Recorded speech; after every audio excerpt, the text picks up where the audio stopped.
Hello, I'm Phil Jacobus. It's August 4th at 10 a.m., and I'm here at my home in Woodstock, New York. Thanks once again for joining me. Today, I'm joined by an interesting Mr. Horace Hunter from the Georgia Biomedical Society, who is a very interesting fellow.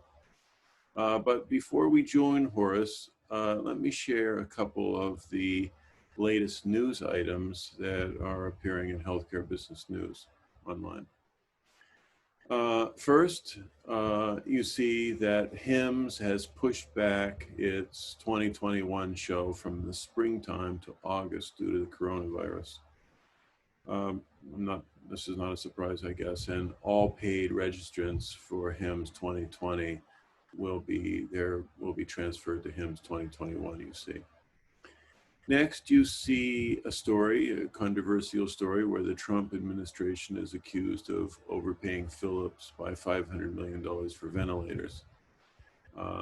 They purchased 42,000 or almost 43,000 Trilogy ventilators for $15,000 each, whereas the Obama administration had purchased nearly 10,000 of these for $3,200 each. I'm sure demand was high, and there's two sides to every story, but you might want to read that. As always, I encourage you to sign up for our free online news. You won't be sorry you did. You'll be the most knowledgeable person at the water cooler.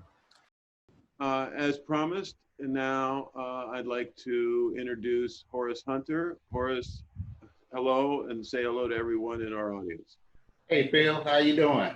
I'm very good. So Horace is the executive director of the Georgia Biomedical Society.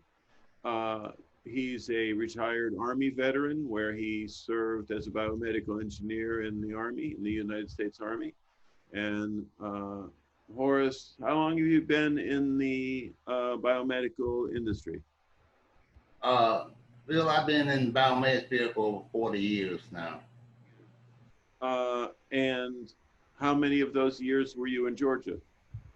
Well, I retired from Archibald Medical Center uh, in 2012, and I was there for 34 and a half years.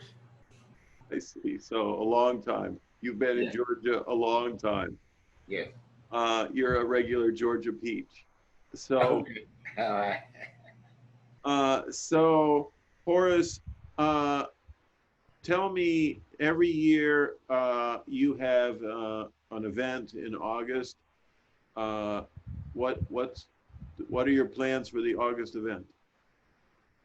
Well, we canceled this year's event, for August, and we're discussing how we can improve our event for 2021.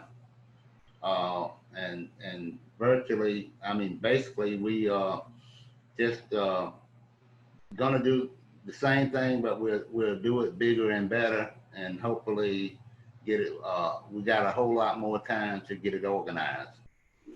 Now, you probably, like so many other events, canceled because of the coronavirus. Have you Correct. done any virtual events? Yes. In fact, this past month we had a virtual event on video monitoring for surgical uh, suits, and that was put on by Anchor Medical, and they were the co-sponsor along with the NDS, which are the manufacturers of the monitoring.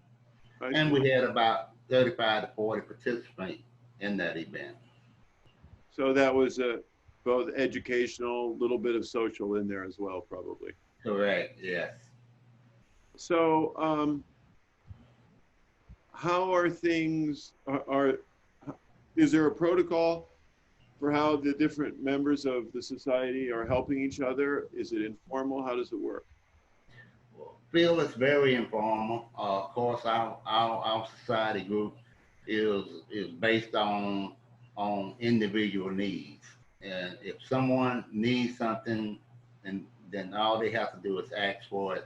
Or if someone wants to put some information out and help others, all they have to do is raise their hand and ask way to go. I see. Um, how's the coronavirus, impacting you personally, Horace? From a personal viewpoint, um, I've always, been one that could adapt to any type of change of environment, situations, or whatever. Um, the main, the main uh, thing is is safety, is in taking precautions. Wearing your mask, social distance, and kind of limiting yourself around crowds. Right. So that's, How are things at the grocery stores in? What, you live in Atlanta, is that correct? no, I'm in Thomasville, Georgia, I see. which is south of Atlanta. Basically, we're about 13 miles from the Florida line I see. down here. So how are things at grocery stores, and do people wear masks? Is it crowded? Are people out at restaurants? What's going on in Georgia? Phil, I think people we're basically in a sort of rural area, and you got at least 75 to 80% of the people wearing masks. There is no crowd that I see because I don't really get out that much, and everything is still moving on, except for what's mandatory for a shutdown, with non-essentials. Is there any one story or two stories that you'd like to share that some of your members did things that you know about that you think are noteworthy? Well, I have a friend up in Calhoun, Georgia, and you know he just recently retired, and he was telling me about the preparations that they was taking for the coronavirus. In fact, they expanded the hospital operations to another building. They also converted a two-story parking lot into a step-down unit sort of spacing in preparations, but they never had to use it so far. All right. Well, God willing, they'll never have to use it. Right, but they are prepared. I like the fact that people was getting prepared, and So, Horace, the $64,000 question, how long do you think it'll be before things are back to normal?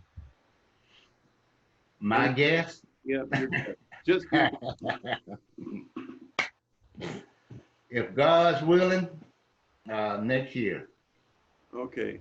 sometime Well, next year. I hope you're right. So, Horace, you're an icon in the industry, and obviously an important person in Georgia Biomedical Society. And I want to thank you very much for joining us today. Thank you, Phil. I appreciate the kind.